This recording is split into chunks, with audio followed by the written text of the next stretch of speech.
Assalamualaikum warahmatullahi wabarakatuh. Selamat pagi anak-anakku yang Bapak cintai dan banggakan. Let's go. Ya, hari ini kita akan belajar struktur cerita fantasi. Masih dalam materi cerita fantasi. Hari ini fokus pada struktur dalam cerita tersebut. Belajar apa minggu lalu? Belajar bahasa Indonesia? Ya iyalah, you don't say itu mah. Minggu lalu kita belajar unsur intrinsik dalam cerita narasi. Unsur intrinsik dari tema sampai sudut pandang. Ada alur, ada tokoh, latar, ya, amanat, itu semua sudah kalian pelajari. Nah, hari ini kita akan belajar unsur intrinsik dalam cerita narasi. Apa sih kompetensi dasarnya? Menelaah struktur dan kebahasaan cerita fantasi yang dibaca dan didengar. Kata kunci apa di sini? Ya, struktur, kebahasaan yang dibaca dan didengar. Ini kata kuncinya. Nah, struktur cerita fantasi ada apa aja? Ada 5. Yang pertama ada orientasi, komplikasi, klimaks, resolusi, dan terakhir koda. Orientasi cirinya apa? Itu adalah pengenalan awal cerita berupa tokoh atau latar. Ingat kata kuncinya ada pengenalan awal berupa tokoh atau latar. Kalau waktu Bapak sekolah dulu diajarkan oleh guru Bapak, seakan-akan kalau mengawali cerita itu menggunakan kata pada suatu hari gitu ya. Nah, itu tapi dulu banget ya. Kalau sekarang sudah tidak digunakan lagi. Sudah cari variasi yang lain lah, jangan cuma terfokus ke sana. Nah, setelah dikenalkan tokohnya, sudah ada pengenalan tokohnya, ya, muncul masalah dari tokoh. Ya, muncul masalahnya ini apa maksudnya? Jadi ada mulai hal-hal baru di sana, ada mulai pergolakan batin, pergolakan jiwa terhadap masalah yang ada di cerita. Bisa itu dengan tokoh lain ataupun dengan dirinya sendiri. Maksudnya apa dengan dirinya sendiri? Misalnya kalian juara 1 di lomba, lalu ayahnya bilang mau apa nih? Mau sepeda baru atau mau PS baru misalnya. Itu sudah mulai ada komplikasi tuh, masalahnya apa nih? Milih yang mana nih? Gitu ya. Nah, setelah masalahnya muncul tentunya akan ada namanya puncak. Yaitu disebutnya klimaks. Yaitu puncak masalah dalam cerita. Setelah di puncak ada namanya resolusi, yaitu penyelesaian masalah, dan koda akhir sebuah cerita yang berupa simpulan.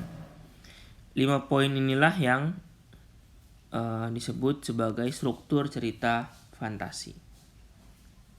Dan ini harus ada karena sebagai salah satu jenis cerita, ya, cerita fantasi maka memiliki struktur. Di sini adalah ada tadi orientasi, komplikasi, klimaks, resolusi hingga koda. Sekali lagi, yang nanti ditanyakan atau yang muncul di soal ujian tentunya bukan apa itu orientasi, bukan apa itu komplikasi, apa itu klimaks, apa itu resolusi, atau apa itu koda. Bukan seperti itu ya, tapi lebih ke arah aplikasinya. Kita mulai dari orientasi, contoh yang pertama. Oke. Orientasi. Seluruh pasukan Nagata sudah siap hari itu. Nataga membagi tugas kepada seluruh panglima dan pasukannya di titik-titik yang sudah ditentukan. Seluruh binatang di Tanah Modo tampak gagah dengan keyakinannya di dalam hati, mempertahankan milik mereka. Hari itu sejarah besar Tanah Modo akan terukir di hati seluruh binatang. Mereka akan berjuang hingga titik darah penghabisan untuk membela tanah air tercinta.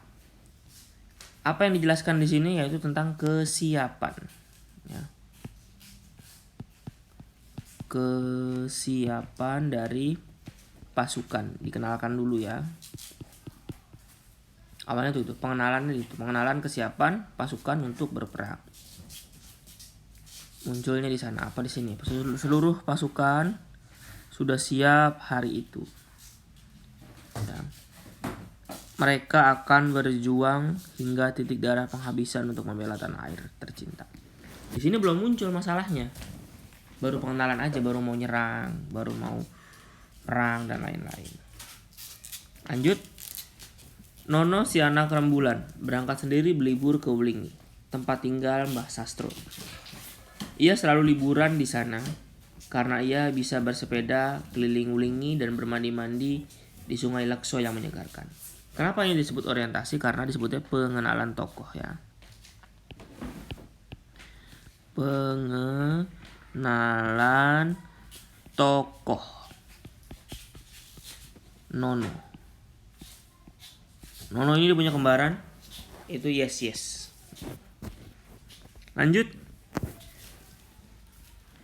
Anika menemukan 3 kotak berwarna ungu, biru, dan kuning di kamar ibunya. Kata ibunya, jika ada 3 sahabat yang menyukai warna seperti pada kotak itu, akan mendapatkan petualangan indah dan sekaligus mendapatkan berlian itu. Tapi, waktu yang diberikan untuk berpetualang hanya 1 jam. Anika menyukai warna ungu, Tamika teman dekat Anika menyukai warna biru, dan Cika menyukai warna kuning. Ini disebutnya apa? Pengenalan tokoh.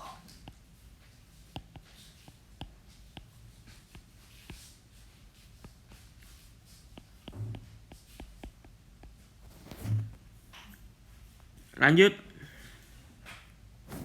Minggu pagi yang cerah, Ardi, Handi dan Dani berada di Candi Trawulan. Udah jelas ya, ada kata-kata minggu pagi. Ini ciri nih, minggu pagi yang cerah berarti diawali oleh latar, pengenalan latar.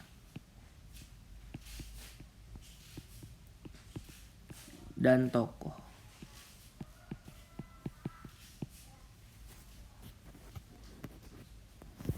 Tiga rumah bergaya kerucut menyambut mataku ketika aku memandanginya satu persatu. Ternyata rumah itu memiliki model yang sama. Ini orientasi. Dia sedang memandangi rumah. Pengenalan latar.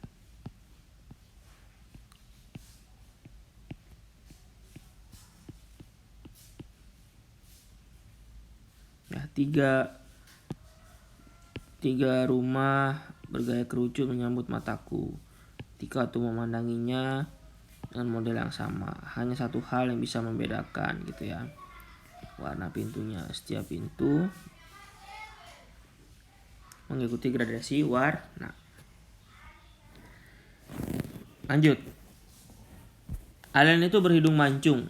Dengan hidungnya yang menjulang, ia mengendus sekeliling. Sepertinya ia bingung dan mencoba mengenali tempat baru. Matanya yang sebesar biji kemiri berkedip-kedip memamerkan matanya yang kehijauan. Aku tahu dia bukan manusia sepertiku, tapi ia datang bukan untuk mengganggu. Jadi ini disebutnya adalah orientasi karena pengenalan tokoh alien. Pengenalan tokoh alien. Nah, setelah pengenalan berbagai contoh yang tadi, ada pengenalan latar, pengenalan tokoh, masuk ke komplikasi, yaitu pemunculan masalah. Pemunculan masalah.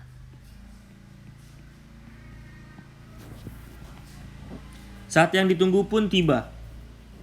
Berarti sebelumnya sudah dijelaskan apa sih yang ditungguin gitu kan. Mulai terlihat bayangan-bayangan serigala yang hendak keluar dari kabut.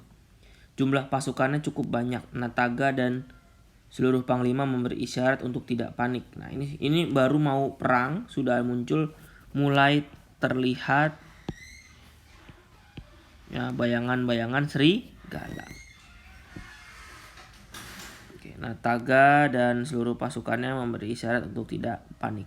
Ini baru munculnya masalahnya sebelum puncak, ini kata kuncinya ya.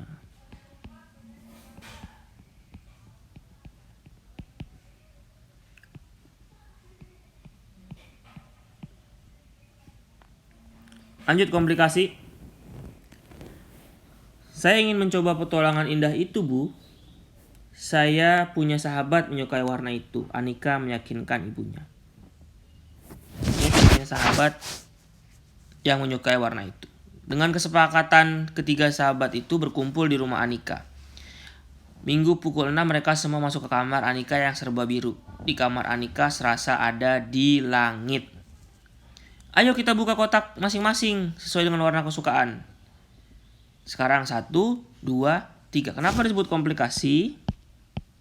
Karena kita belum tahu nih isi kotaknya. Si kotaknya apa? Apakah yakin hadiah? Apakah tidak di prank? Apakah isinya sampah misalnya gitu kan. Jadi ini masih komplikasi. Baru nanti ketika muncul ternyata masalahnya, ketika dibuka kotaknya isinya handphone baru, wah itu puncaknya dia bahagia ketika melihat handphone itu. Lanjut. Tolong, tiba-tiba terdengar suara Handi berteriak minta tolong. Dani dan Ardi yang berada tidak jauh di tempat itu segera berlari menghampiri. Betapa kagetnya mereka berdua melihat Handi berada di sebuah lubang dan hanya kelihatan tangannya. Dengan refleks Ardi dan Dani berusaha menolong Handi. Tapi terdengar teriakan keras dan mereka bertiga terseret ke lubang itu. Ini masih komplikasi karena kita belum tahu selanjutnya ada apa di lubang itu ya. Ini baru mulai masalah. Masalah utamanya ini baru mulai. Masalah utama. Karena kita belum tahu nih ada apa ketika dia terseret masuk itu. Apakah ternyata puncaknya dia ketemu naga, monster dan lain-lain atau apa? Komplikasi. Tiba-tiba seorang alien. Nah, ini kata-kata tiba-tiba juga ini seperti kejutan ya. Artinya dia menggambarkan bahwa ini mulai ada masalah. Seorang alien yang lebih besar datang. Perutnya buncit, bibirnya merah, matanya merah. Alien berhidung besar itu tiba-tiba mengeluarkan cahaya merah dari tangannya yang membuat alien kecil kepanasan. Ya. Jadi baru ada si alien yang berukuran lebih besar mulai menyerang, mengeluarkan cahaya merah. Itu masalahnya. Apa kemungkinannya? Kemungkinannya si alien besar dan kecil ini bertengkar atau justru berdamai. Jadi baru masalahnya di situ, komplikasinya. Klimaks, contohnya apa? Pasukan terdepan dari binatang-binatang hutan segera mengepung para serigala dengan lemparan bola api. Ya. Mengepung. Pasukan serigala sempat kaget, tak percaya. Cukup banyak korban yang jatuh. Tuh, karena lemparan bola api, udah mulai sering melempar bola api nih. Namun pemimpin pasukan tiap kelompok langsung mengatur kembali anak buahnya pada posisi siap menyerang. Mereka tertawa mengejek binatang-binatang ketika banyak bola api yang padam sebelum mengenai tubuh mereka. Bahkan dengan kekuatan mereka meniup bola api yang terbang menuju arah mereka. Di klimaks ini adalah puncak masalah.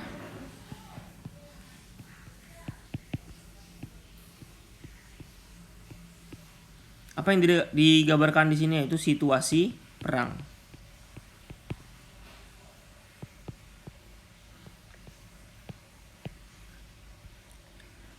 Lalu klimaks. Berikutnya contohnya. Kuklik tombol run pada layar monitor Lumina di depanku. Dan diikuti gelombang biru mirip aurora memenuhi ruangan. Pagar asteroid terbuka lebar, memberikan ruang cukup untuk lewati bersama manusia purba itu. Ruangan penuh asap dengan pohon-pohon yang meranggas hampir 8 jam. Manusia purba tetap memegang tanganku. Kurang dari 10 menit, aku lepaskan tangan manusia purba. Aku jabat erat dan aku lari menuju lorong dimensi alpha. Kurang 10 menit lagi waktu tersisa dan aku masih di lorong dimensi alpha. Aku berpikir ini takdir akhir hidupku. Tiba-tiba aku dengar teriakan keras dan goncangan hebat. Aku terlempar kembali ke laboratoriumku. Jadi ini sudah mulai masalah utama. Masalah utamanya apa di sini? Puncak masalahnya yaitu antara si tokoh utama dengan manusia purba. Ya, puncak masalah. Di antara kurang dari 10 menit lagi dia waktu yang tersisa dan harus keluar dari dimensi alfa tersebut ya. Lanjut. Cika, Tamika, ayo kita tolong Putri. Mereka sedang menghadapi masalah. Anika mantap menjawab sambil menarik dengan paksa kedua tangan sahabatnya yang masih ragu. Itu Putri Candy. Anika berlari menuju Putri tempat tidur Candy. Dengan ragu, Tamika dan Cika ikut mendekat. Ayo kita ambil sesuai warna. Baik. Why? Putri Candy menguap. Pelan-pelan matanya terbuka. Oh, terima kasih sebagai hadiahnya. Jadi ini kalau tadi masih milih kado, puncak masalah di sini apa? Tadi dia sudah membuka kado.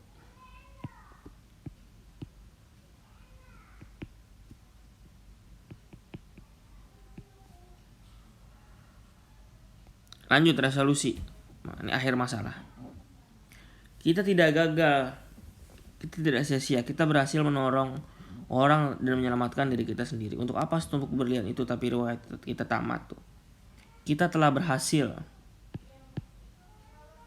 menolong orang. Untuk apa setumpuk berlian tapi riwayat kita tamat. Ya, ini sudah akhir cerita. Ini sudah akhir masalah.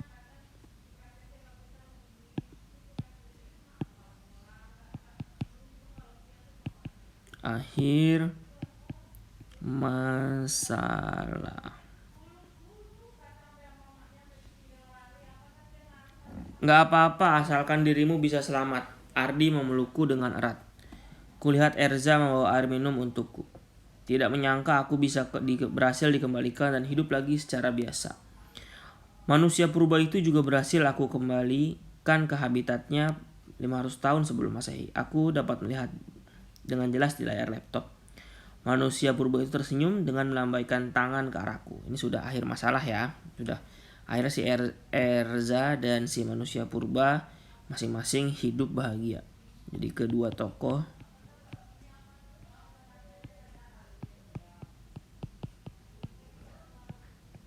bahagia.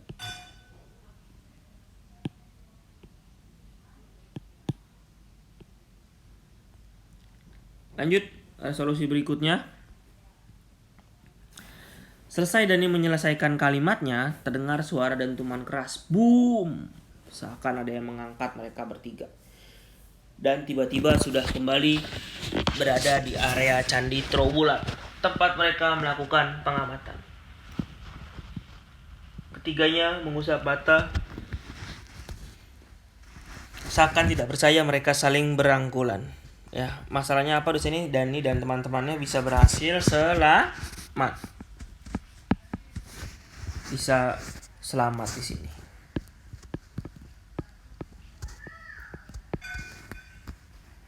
Koda. Nah, koda ini kan prinsipnya adalah boleh ada, boleh tidak. Ya, ini koda itu prinsipnya boleh ada atau tidak.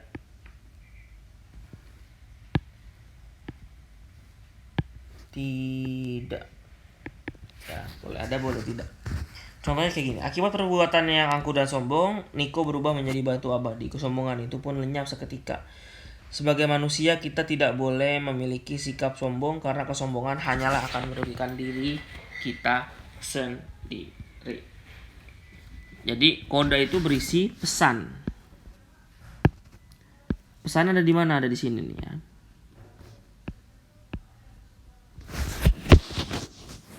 Sebagai manusia, kita tidak boleh memiliki sikap sombong karena kesombongan hanyalah akan merugikan diri kita sendiri. Lanjut koda berikutnya. Ya, kita harus memiliki perilaku yang baik. Dani berteriak lantang sambil menyeret kedua temannya menuju area candi yang harus dia mati. Mereka bertiga bertekad menyelesaikan tugasnya tepat waktu. Seperti biasanya mereka bekerja keras untuk menghasilkan sebuah karya. Mereka bertiga bertekad menyelesaikan tugasnya tepat waktu. Pesannya di mana? Nih, seperti biasanya mereka bekerja keras untuk menghasilkan sebuah karya.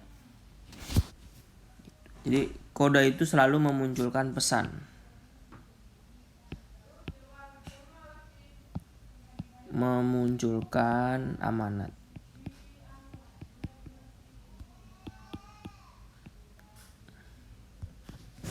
Terakhir, selesai pertempuran, Nataga segera menuju ke atas bukit bergabung dengan seluruh panglima.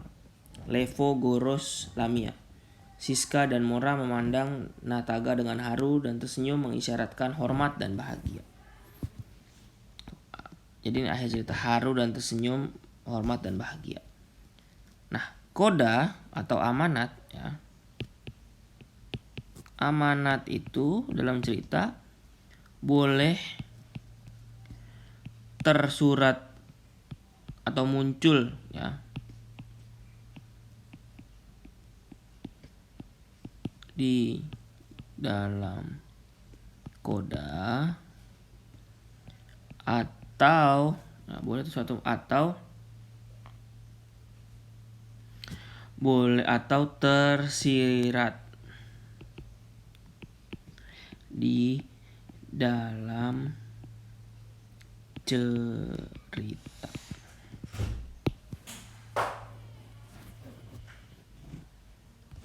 Oke, itu aja materi untuk hari ini. Ada pertanyaan silahkan, Bapak akan mulai unmute kalian ya. Kurang lebihnya mohon maaf.